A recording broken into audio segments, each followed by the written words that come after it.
పేద అన్నయ్య ice cream వ్యాపారం. అనగనగా ఒక ఊర్లో జిమ్మీ అని ఒక కుర్రాడు ఉండేవాడు. జిమ్మీకి చెర్రీ అని ఒక చెల్లెలు ఉంది. జిమ్మీకి చెర్రీ అంటే చాలా ఇష్టం.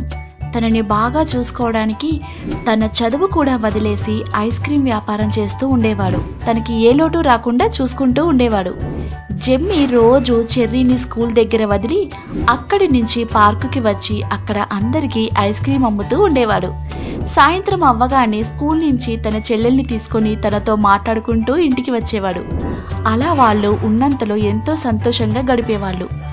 ఒకరోజు జిమ్మీ పార్క్ దగ్గర ఐస్ క్రీం అమ్ముతూ ఉంటే ఒక ముసలావిడ అక్కడికి వచ్చి, హాయ్ బాబు, వ్యాపారం ఎలా నడుస్తుంది? బాగానే నడుస్తుందండి, థ్యాంక్స్ ఫర్ ఆస్కింగ్. నా పేరు మేరీ. రోజు చూస్తూ ఉంటాను నిన్ను ఇక్కడ. బండి పెట్టుకుని ఐస్ క్రీం అమ్ముతూ ఉంటావు. అందరితో నవ్వుతూ సర్వ్ చేస్తూ ఉంటావు. చూడ్డానికి చాలా చక్కగా అనిపిస్తుందమ్మా. హో అవునా అండి, థ్యాంక్స్ అండి.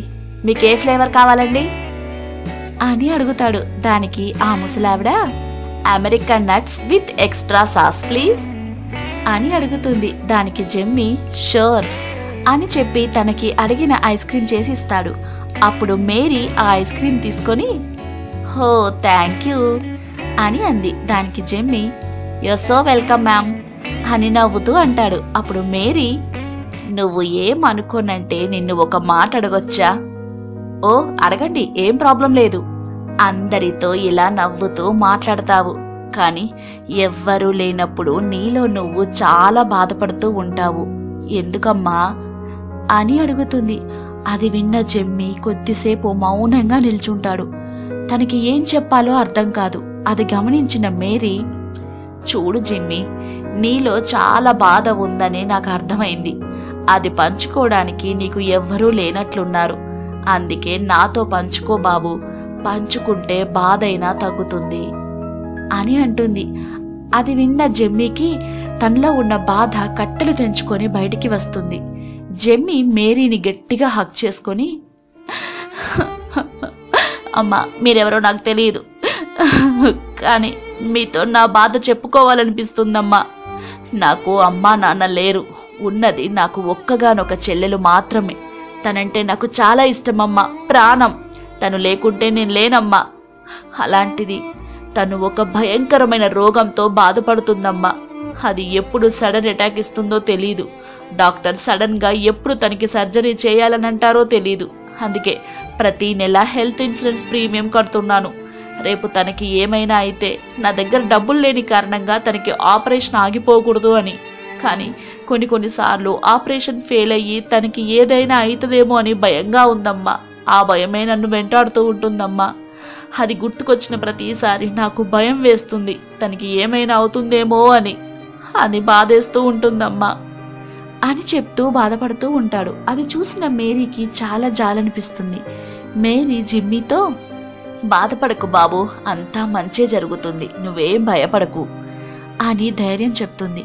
దాంతో జిమ్మీ ఆమెతో, థ్యాంక్స్ అండి, మీరెవరో నాకు తెలియదు, కానీ మీతో నా బాధ పంచుకున్నాక అందులోనూ మీరు ఇంత మోరల్ సపోర్ట్ ఇస్తున్నారు, థ్యాంక్ యూ సో మచ్ అండి అని అంటాడు.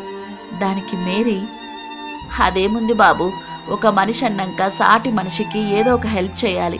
నేనేం చేశాను? జస్ట్ మాట సాయమే కదా బాబు, అంతే. నీలాంటి అన్నయ్య దొరకడం నిజంగా నీ చెల్లెలు చేసుకున్న అదృష్టం. సరే మరి, రేపు కలుస్తాను, బాయ్ అని చెప్పి అక్కడి నుంచి వెళ్ళిపోతుంది. మేరీతో తన బాధని షేర్ చేసుకున్న జిమ్మీకి చాలా రిలాక్స్ అవుతుంది. అలా ఆ రోజు నుంచి మేరీ రోజు జిమ్మీని కలుస్తూ ఉండేది.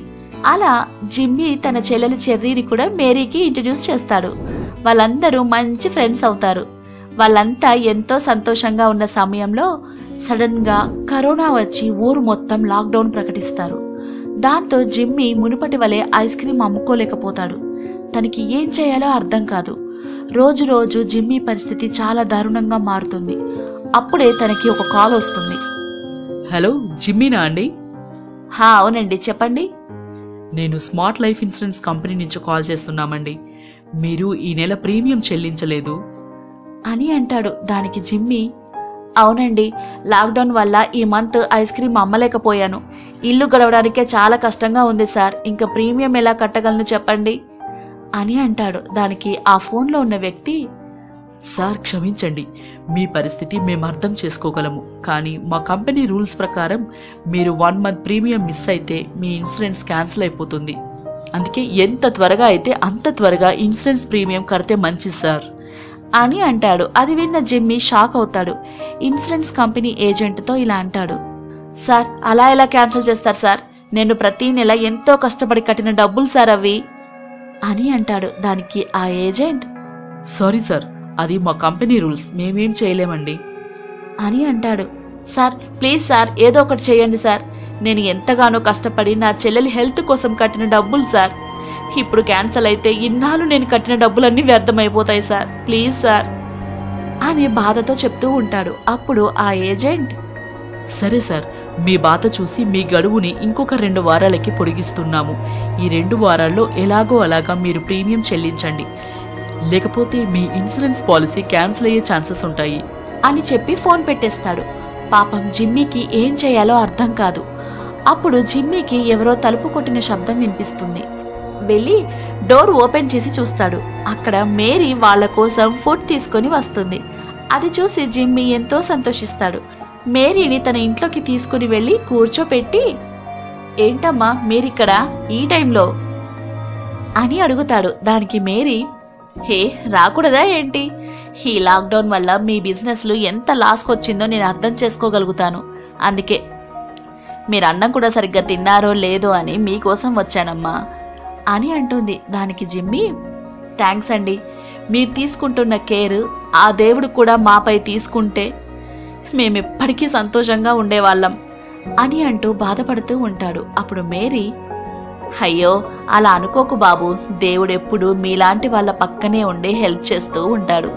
సరే మరి నేను వెళ్ళనా అని అంటుంది. దానికి జిమ్మీ, అయ్యో ఇంత దూరం వచ్చారు, ఏదో ఒకటి తీసుకుని వెళ్ళండి అని చెప్పి జిమ్మీ తనకి ఇష్టమైన అమెరికన్ నట్స్ ఐస్ క్రీమ్ తయారు చేసి ఇస్తాడు. అది తిన్న మేరీ, వావ్ ఎంత బాగుందో తెలుసా, నువ్వు చేసే ఐస్ క్రీమ్ చాలా మంది మిస్ అవుతున్నారు. జిమ్మీ ఏదో రకంగా ఈ ఐస్ క్రీమ్ వాళ్ళ దగ్గరికి వెళ్తే ఎంత బాగుంటుంది అని చెప్పి అక్కడి నుంచి వెళ్ళిపోతుంది. అప్పుడు జిమ్మీకి ఒక ఐడియా వస్తుంది. తన దగ్గర ఉన్న పాత డ్రోన్తో ప్రతి ఇంటికి పాంప్లెంట్ పంపుతాడు. ఐస్ క్రీమ్ కావాలి అనుకున్న వాళ్ళు ఈ నంబర్కి కాల్ చేయండి అని దానిపైన ఉంటుంది. అది చూసిన జనాలు జిమ్మీకి కాల్ చేయడం మొదలు పెడతారు.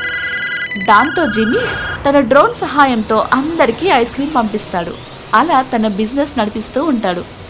ఐస్ క్రీమ్ బిజినెస్ బాగా నడవటంతో జిమ్మీ ఇన్సూరెన్స్ ప్రీమియం కూడా కట్టేస్తాడు. అలా ఒక ఐడియాతో జిమ్మీ లైఫే మారిపోతుంది. ఇలాంటి ఐడియా రావడానికి కారణమైన మేరీకి కాల్ చేసి థ్యాంక్స్ చెప్దామని అనుకుంటాడు. కానీ జిమ్మీ కాల్ చేయగా అక్కడ మేరీ అనే వాళ్ళు ఎవ్వరూ లేరని అర్థమవుతుంది. దాంతో జిమ్మీకి అర్థమవుతుంది, తనకి సహాయం చేసింది, తను బాధలో ఉన్నప్పుడు దగ్గరకు తీసుకుని ఓదార్చింది, తనకి మోరల్ సపోర్ట్ ఇచ్చింది ఎవరో కాదు, ఆ ఏంజిల్ మేరీనే అని. చూశారు కదా ఫ్రెండ్స్, మంచి వాళ్ళకి ఎప్పుడు ఆ దేవుడే తోడుగా ఉండి నడిపిస్తాడు.